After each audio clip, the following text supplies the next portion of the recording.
살자.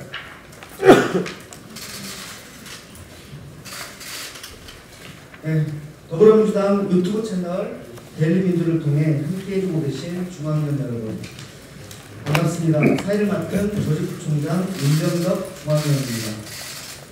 오늘 중앙위원회 안건처리 방식은 제18차 당무위원회 의결에 따라 온라인 투표로 진행됩니다.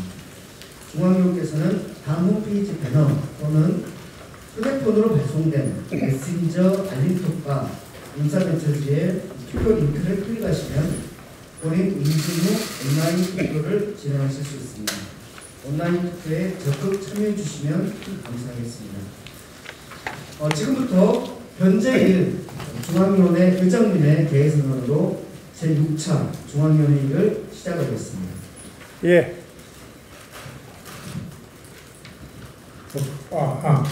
예, 제6차 중앙위원회를 개회하겠습니다. 국민의례가 있겠습니다. 먼저 국기에 대한 경례가 있겠습니다. 모두 자리에서 일어나 전면에 들어가기를 향해 주시기 바랍니다. 국기에 대하여 경례!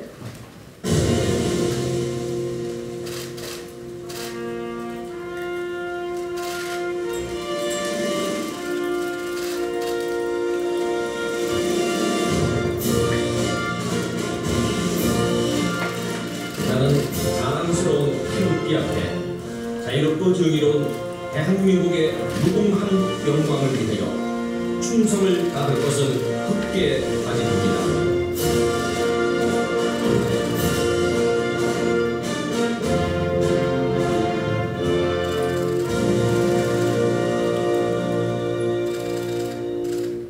바로 다음은 순국선열과 한국경영 그리고 민주열사 고 김대중 노무현 대통령 고 김근태 공원에 대한 묵념이 있겠습니다. 일동 묵념.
바로 모두 자리에 앉아 주시기 바랍니다. 이하 국민의례는 시작하겠습니다. 먼저 권재일 중앙위원회 의장님의 인사 말씀이 있겠습니다. 예, 존경하는 전교당원 동지 여러분 안녕하십니까. 더불어민주당 중앙위원회 의장을 맡고 있는 정치청구 출신의 권재일 의원입니다. 현 정부의 실천을 파악하기 위해서 코로나의 확진자와 의중증 환자가 증가세가 뚜렷한 상황에서 이번에 개최된 제6차 중앙회도 온라인으로 개최할 수 없게 되었음을 양해해 주시기 바랍니다. 오늘 중앙위원회에서는 신임 전국대의대 의장과 부의장 선출의 건과 그동안 전당대회 준비위원회와 의원총회 비상대책위원회에서 치열한 논의를 거쳐 당무위원회를 통과한 강령 개정안, 당원 개정안의 의결을 위해서 열렸습니다. 강령과 당원은 우리 더불어민주당의 시대가치와 비전을 담고 있는 우리 당이 추구하고 나아가야 할 정책의 방향이자 근본적인 정당 운영의 방침입니다. 중요한 내용인 만큼 중앙위원 당원 동지 여러분께서 내용을 사전에 확인하실 수 있도록 지난 19일 금요일입니다. 금요일부터 오늘 아침 9시까지 4차례에 걸친 중앙위원회 개최 안내 문자로 강령과 당원 개정안도 함께 발송해서 보실 수 있도록 하였습니다. 아직 확인하지 못하신 중앙위원이 계시다면 투표 종료 시간까지는 오후 3시입니다. 충분한 시간이 있으니까 발송된 문자 하단에 안건 상세 내용 보기 링크를 클릭하셔서 확인하신 후에 투표해 주시기 바랍니다. 오늘 회의로 2022년도 한 해만 해도 6번째 중앙위원회가 열리고 있습니다. 역대 가장 많은 중앙위원회가 열린 해가 아닐까 생각하고 있습니다. 매 중앙위원회 회의마다 더불어민주당 외에 전국에서 참여해 주신 중앙위원 여러분께 진심으로 감사의 말씀드리겠습니다. 존경하는 중앙위원 당원 동지 여러분, 우리 당의 새로운 지도부를 선출하는 전국 대의원대회가 나와 앞으로 다가왔습니다. 새 지도부가 새로운 강령과 당원에 입각해서 더불어민주당의 성찰과 쇄신 그리고 국민의 삶을 책임지는 유능한 수권 정당으로 재도약할 수 있도록 오늘 안건 투표도 적극적으로 참여해 주실 것을 부탁드리겠습니다. 감사합니다. 네, 다음은 우상호 비상대책위원장의 인사말이 있겠습니다. 네, 전국의 중앙위원 여러분, 네, 감사드립니다. 이제 오늘 중앙위원회를 거치고 이번 주말에 전당대회가 진행되면 비대위원회 임기가 이제 모두 마감되게 됩니다. 선거 패배에 따른 후유증을 조기에 수습하고 전당대회가 안정적으로 원만하게 진행되는 데까지 협조해 주신 여러분께 감사드리고, 저희 비대위원들은 당이 보다 더 잘 정돈되어서 다음 지도부로 넘겨주는 데까지 최선을 다해서 일했다는 점을 보고를 드립니다. 오늘 중앙위원회에서 통과되는 강령 개정안 그리고 당원당규 개정안은 심도 깊은 논의를 통해서 치열한 토의를 통해서 때로는 절충하고 때로는 자꾸 수정을 통해서 제대로 정리를 해놨다 이렇게 말씀을 드리면서 내용을 잘 검토해 보시고 여러분들의 투표 행위에 투표를 하셔서 잘 지도부가 정리한 대로 잘 원만하게 통과될 수 있도록 협조해 주실 것을 당부드리고자 합니다. 이제 전당대회 끝나고 더불어민주당은 유능하고 겸손한 민생정당으로 그리고 윤석열 정권의 민주주의 후퇴에 맞서는 강력하고 선명한 야당으로 거듭날 것이라고 확신합니다. 중앙위원 여러분들의 협력과 적극적인 참여를 다시 한번 당부드리겠습니다. 감사합니다. 네, 다음은 박홍근 원내대표의 인사 말씀이 있겠습니다. 예, 존경하는 중앙위원 여러분, 원내대표 박홍근입니다. 변화와 혁신을 위한 우리의 성찰과 반성이 조금씩 열매를 맺고 있습니다. 우상호 비대위원장을 중심으로 대선 패배를 질서 있게 수습하며 유능한 민생정당의 발걸음을 뚜벅뚜벅 이어오고 있습니다. 지난 6월 발족한 민생우선 실천단은 민생 현장과 호흡하면서 유류세 지원법, 직장인 밥값 지원법 등에서 소기의 성과를 거뒀습니다. 남은 8월 결산 국회와 다가오는 정기국회 준비도 꼼꼼히 준비해서 민생제일주의 정당으로서의 유상과 수권 정당으로서의 역량을 더 높여나가겠습니다. 동시에 무능, 불통, 오만의 정점을 찍고 있는 윤석열 정권의 실정까지 제대로 견지하면서 강한 야당의 모습을 갖춰나가는 데도 더욱 진력해 나가겠습니다. 오늘 중앙위원회에서는 국민 신뢰 회복을 위한 강령 개정안 등을 논의하게 됩니다. 특히 새로운 강령은 국민이 요구하는 시대의 가치를 담아내고 민생정당, 책임정당으로서 민주당이 나아가야 할 방향을 담고 있습니다. 중앙위원 동지 여러분께서 시대의 변화를 이끌고 당의 미래를 위한 현명한 지혜를 모아주시기를 요청드립니다. 이번 주말이면 숨가쁘게 달려온 전당대회 레이스를 마무리합니다. 마지막까지 비전과 정책 경쟁을 통해서 성공적인 전당대회가 될 수 있도록 애써 주시기를 부탁드립니다. 중앙위원 여러분들과 함께 당이 새로운 미래와 도약을 위해 함께 나가기를 바라겠습니다. 이상입니다. 네, 다음은 안건 상정이 있겠습니다. 회장님께서 의결 안건 제1호 전국 대의원대회 의장 및 부의장 선출의 건을 상정하시겠습니다. 예. 의결 안건 제1호 전국 대의원대회 의장 및 부의장 선출의 건을 상정합니다. 당 사무총장을 맡고 있는 김민기 중앙위원께서 제안 설명하시겠습니다. 네, 제안 설명하겠습니다. 데일리민주를 통해 함께해 주시고 계신 중앙위원 여러분 반갑습니다. 사무총장을 맡고 있는 김민기 중앙위원입니다. 의결안건 제1호 전국 대의원대 의장 및 부의장 선출의 건에 대해 제안 설명드리겠습니다. 8월 28일 제5차 정기 전국 대의원대회가 비대면 행사로 개최됨에 따라 중앙위원회에서 전국 대의원대회 신임 의장과 부의장을 선출해 주실 것을 요청드리는 안건입니다. 당은 제15조 및 당규 제5호, 제12조의 2, 부칙 제13조 제2조, 당규 제6호 제6조에 따라 전국 대의원대 의장에는 4선 국회의원이며 국회 부의장을 역임하신 김상희 국회의원, 전국 대의원대 부의장에는 서울 양천구 을 이용선 국회의원과 비례대표 최혜영 국회의원을 선출해 주실 것을 요청드립니다. 이상 제안 설명 마치겠습니다.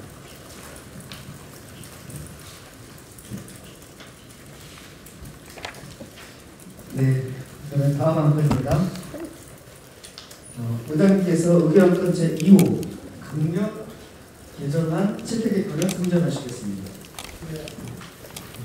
의결 제2안건 강령 개정안 채택권을 상정합니다. 전국대의원대회 준비위원회 강령본과 위원을 맡고 있는 박성준 중앙위원께서 제안 설명하시겠습니다. 네, 박성준 중앙위원입니다. 이번 2022년 강령 개정안 주요 설명을 좀 드리겠습니다. 2022 강령 개정 방향은요. 현 강령은 문재인 정부 집권 4년차인 2020년 개정한 것입니다. 그래서 문재인 정부 비전과 국정 과정을 반영한 것인데 그 당시는 집권 여당으로서 강령을 지향성을 만들었다는 것인데요. 따라서 이번에 2022 강령 개정은 야당으로서의 변화된 여건을 바탕으로 해서 시대의 변화와 국민적 요구를 반영해서 시대 가치, 정책 지향성을 제시하고자 했습니다. 야당으로서 입장과 역할에 맞게 조정을 했다는 말씀 드리겠고요. 디지털 전환, 기후위기 등 대전환 시대의 국내의 정세를 또 반영을 했습니다. 그리고 국민 실생활과 밀접한 정책을 보완하고 변화된 상황에 맞게 개정했습니다. 이 개정 과정에 대한 의견을 어떻게 수렴했는지 좀 구체적으로 말씀드리겠습니다. 강령 개정 국회의원 전수조사를 실시했습니다. 인식조사를 실시했는데요. 이번 인식조사에 총 88명의 국회의원께서 참석해 주셔서 참여해 주셔서 결과를 만들었고 또 제출받아서 검토를 했습니다. 그리고 전문가 의원 토론회를 개최해서 의견을 반영을 했는데요. 외부 전문가 또 소속 국회의원들 의견 수렴을 위해서 총 5차례 전문가 의원 토론회를 개최를 했습니다. 철저하게 의견 수렴을 거쳤다는 말씀 다시 한번 드리겠고요. 주요 개정안 특징을 말씀드리겠습니다. 강령 개정안 종합 특징 전체적인 말씀을 좀 드리겠는데요. 먼저 구성에 있어서는 전번에 좀 한 페이지로 간결하게 좀 서술하는 방식을 채택했다는 말씀드리겠고요. 또 분야별 정책 순서에서 여기서 좀 방점이 있는데 국민 관심이 높은 경제 일자리 분야를 우선 배치했습니다. 과거에는 정치 분야를 첫 우선 배치를 했는데 이번에는 경제 일자리 우선 배치했다는 말씀을 강조드리겠고요. 또 복지 분야를 통합해서 전문가 13개 정책 분야로 구성했다는 말씀입니다. 그리고 내용면에서는 당이 지향하는 시대 가치와 비전을 새롭게 제시를 했고요. 또 국민 실생활과 밀접한 정책을 보완하고 변화된 시대 상황에 맞게 조정을 했는데 농축산업 정책에 대해서 당의 관심과 의지를 반영해라 라고 하는 의원님들의 요청들이 많이 있어서 별도 조문을 좀 신설을 했습니다. 그리고 조세, 재정 중요성이 부각됨에 따라서 조세 정의와 재정 민주주의 조문을 신설을 했습니다. 주문 신설했다는 말씀 다시 한번 말씀드리겠고요. 또 자치분권, 균형 발전하는 인권 기반 및 또 기획인 등 측면에서 확대해서 재정입을 했습니다. 그리고 이번 개정에서 있어서 과거에는 이제 한국판 유딜 등 특정 정책명이 있었는데 이 정책명을 포괄적 정책 방향으로 조정을 했습니다. 그리고 전문 계단 특징을 다시 한번 좀 강조해서 말씀 좀 드리겠는데요. 한 페이지를 요약했다는 말씀 아까 말씀드렸고 사회적 불평등 해소라든가 국민통합 실현 등 시대적 과제를 제시했다는 말씀드리겠고요. 그리고 시대 가치로 5개 가치를 규정을 했습니다. 공정, 생명, 포용, 번영, 평화입니다. 그 2020년 개정 전에 그 강령에서는 안전이라고 하는 부분이 있었는데 이 안전을 넘어서 이제 생명 존중으로 확장했다는 말씀드리겠습니다. 그리고 비전으로 내 삶이 행복한 나라를 제시를 했습니다. 국민 개개인의 행복과 삶의 질을 강조하는 국가 비전으로서의 전환을 말씀드리는 겁니다. 그리고 마지막으로 좀 더 이 정책 지향성 반영에 있어서 민주당이 견지해온 내용인데요. 이 사회적 약자 존중, 국민통합 실현, 노동권 보장, 균형 발전은 민주당이 견지해온 정책인데 이 정책 지향성을 이번에 개정에 있어서도 반영했다는 말씀드리겠습니다. 그리고 야당으로서의 민주당이 나아갈 방향과 자세를 표명했다는 점 다시 한번 말씀드리겠습니다. 이상으로 강령 개정과 관련해서 전체적인 내용을 말씀드렸습니다. 네, 박성준 중앙위원님 감사합니다. 다음은 마지막 안건입니다. 의장님께서 의견 안건 제3호 당헌 개정의 건을 상정하시겠습니다. 예, 의원님께 사무안건 당헌 개정의 건을 상정합니다. 전국대의원대회 준비위원회 당헌 당무 발전 국과장을 맡고 있는 조승래 중앙위원께서 제안 설명하시겠습니다. 예, 전당대회 준비위원회 당헌 당규 당무 발전 분과위원장 조승래 중앙위원입니다. 의결 안건 제3호 당헌 개정과 관련해 보고를 드리도록 하겠습니다.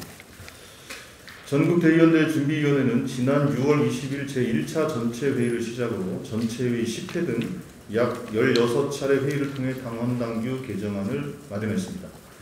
이 과정에서 전 당의 목소리를 경청하기 위해 소속 국회의원 및 시도당 위원장, 지역위원장, 전국위원회 등의 의견을 수렴했고 총 135건의 당무 발전 방안 의견서를 받아 검토했습니다. 또한 8월 19일부터 5일간 당 홈페이지를 통해 당헌 개정안을 공람했습니다. 이번 당헌 개정의 큰 방향은 당원권 강화와 지방 분권형 정당입니다. 당헌 개정안의 주요 내용을 말씀드리겠습니다. 첫 번째, 앞서 설명드린 바와 같은 당령 개정에 따라 당원의 천칙을 수정했습니다. 둘째, 정당 가입 연령이 16세로 낮아지는 정당법의 개정에 따라 예비당원제를 폐지했습니다. 셋째, 당규에 있는 권리당원 전원 투표의 근거 규정을 당헌에 명시했습니다. 기존 당규상의 내용에는 변화가 없습니다. 넷째, 대의기관의 권한위임은 대의기관까지도 하는 권한위임의 원칙을 수립했습니다. 이를 통해서 전국대의원대의 권한은 집행기관인 당무위원회 또는 최고위원회로 위임하지 못하도록 했습니다. 다섯째, 당의 비상상황 발생 시 비상대책위원회를 구성할 수 있는 근거 규정을 마련했습니다. 구성 권한은 중앙위원회에 있습니다. 여섯째, 새로운 인물을 상시적으로 발굴하고 육성할 수 있도록 인재영입위원회를 상설위원회로 개편하고 인재위원회로 명칭을 변경했습니다. 당의 매연 확장을 위해 소상공인위원회를 전국위원회로 격상했으며 기후위기 대응을 강화하기 위해 탄소중립위원회를 상설위원회로 개편했습니다. 기존 상설위원회였던 미래전환 K기술위원회는 제외했습니다. 일곱째, 지방분권형 정당 운영 지향의 일환으로 시도당 자치규칙 제정의 근거를 마련하고 시도당 위원장 연석회의를 상설화했습니다. 여덟째, 시도당 위원장 고리시 당무 운영 권한을 명료화했고 지역위원장 직무대행의 권한을 지역위원장과 일치시켰습니다. 아홉 번째, 부정부패 연루자에 대한 제재, 이적용 판단 조치를 기존 윤리심판원에서 당무위원회로 강화했습니다. 열째, 경선 가감산 조항을 개선했습니다. 경증 장애인에게도 경선 가산을 최대 10% 부여하도록 했으며 탈당 경력자 기준 및 경선 불복 경력자 기준을 제재 종료로부터 8년 이내로 조정했습니다. 많은 당원께서 당헌 당규 개정에 관심을 가지고 의견을 주셨습니다. 미처 반영하지 못한 부분도 있습니다. 또 당의 쇄신과 변화를 위한 당원 여러분의 애정 어린 의견은 새로운 당대표와 최고위원들께서 숙고하고 개선해 나갈 것입니다. 그리고 이 당헌 개정안과 관련된 여러 가지 의견이 있습니다만 충분히 숙지하시면 오해는 불식될 거라고 보고 있습니다. 미진한 부분들을 말씀드린 것처럼 차기 시도부가 보완해 나갈 것을 기대하고 당부드리도록 하겠습니다. 이상으로 당헌 개정사항 보고를 마치겠습니다. 네, 조승래 중앙위원님 감사합니다. 오늘 준비된 안건이 모두 상정되었습니다. 중앙위원께서는 오후 3시까지 온라인 투표에 참여하실 수 있습니다. 모든 중앙위원분들께서 투표에 꼭 참여해 주시기 바랍니다. 투표가 종료되면 오후 3시에 다시 찾아뵙겠습니다.